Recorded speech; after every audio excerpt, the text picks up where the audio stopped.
All right, guys, this is still lesson 2-1, which means that we're in unit 2, lesson 1, and this is activity 2. We need to go over some strategies for multiplying with 6. You can use your 6's multiplications that you know to find 6's that you don't know. So here's some strategy examples. The first one is, go ahead and start with 5 times 6. We've got our 5's really strong, so you might already have it memorized that 5 times 6 is 30, right? Then you could do your count bys from there. So if I needed to find 6 times 6, I could say, well, 6 times 5 is 30, and then 6 times 6, or one more count by, would be 6 more from there, 30, 31, 32, 33, 34, 35, 36. If I needed 6 times 7, 6 times 5, 6 times 6, 6 times 7, I would add 6 more again, 36, 37, 38, 39, 40, 41, 42. There it is. 6 times 7 would be 42. So that's your first strategy. We call that the 5 shortcut, if you remember. When you start with your 5th count by and you continue from there. The second strategy, since you know your 3's so well with our Jingle Bell song, it's double 3's multiplications. So they're saying 6 times 6 is the same thing as 6 times 3 2 times, right? 3, 6, 9, 12, 15, 18. Okay, 6 times 3 is 18. So 6 times 6 is going to be 18 plus 18, because 3 plus 3 gives me 6. So I can take those two sums, or products, to get my answer. 6 times 6 will be 6 times 3 2 times. 18 plus 18 gives me my product of 36.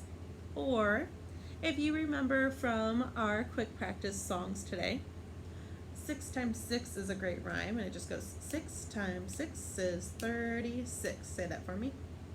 6 times 6 is 36. So we can memorize that one pretty easily. The last strategy, instead of just doubling our 3's, you're going to combine any two multiplications that you know. This works like our distributive property. So to find 6 times 6, this is what they're trying to solve. They went ahead and they said, well, I know that 4 times 6 is 24, and I know 2 times 6 is 12. 4 plus 2 gives me 6, and they're all 6 count bys. So the second number stays the same. And the first two factors have to add up to the one that I'm finding.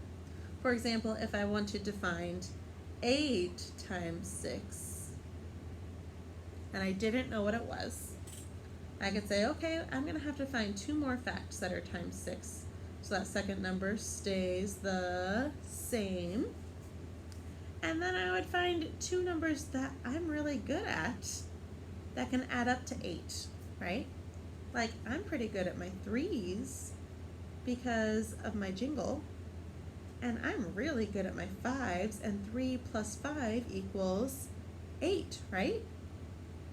If you find those totals and you add them up, you will get the product for 8 times 6. That's what's going to be your practice on your slides for this one.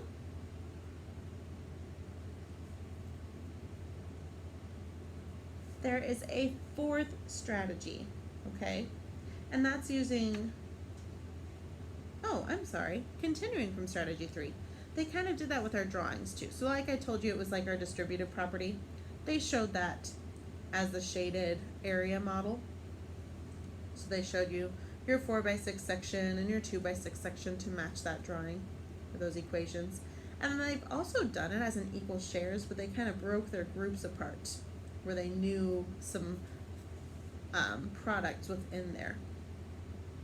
Your last strategy, strategy 4, is where you just add 6 to the one before, or you subtract 6 from the one ahead. So let's say that you have, it's similar to strategy 1, but let's say that you know 6 times 10 is 60, right?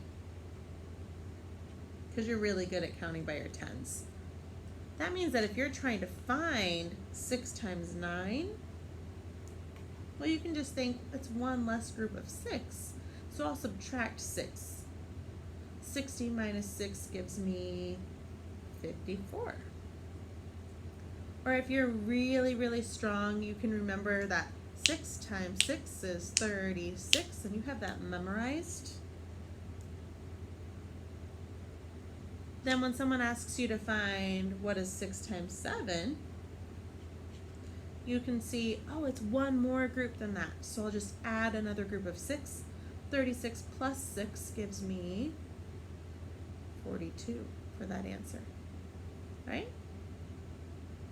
Let's go ahead and apply those strategies. So it says choose one of the strategies from above. And how could you use it to find 7 times 6? We actually just did that one, but I'm going to quiz you on 7 times 6 in your slides today.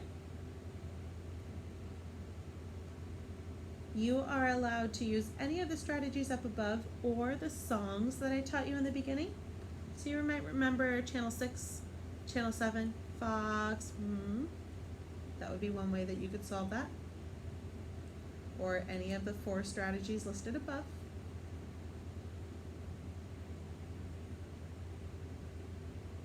Once you have that answer, we're going to move on to numero dos.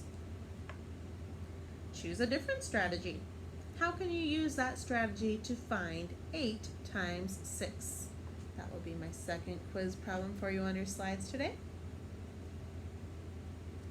Again, you might be thinking 6 and 8 went on a date. When they came back, they were If that's the one you used, you can just write song or jingle, or you can list one of the strategies from up above. Good luck, my friends. Next up is homework.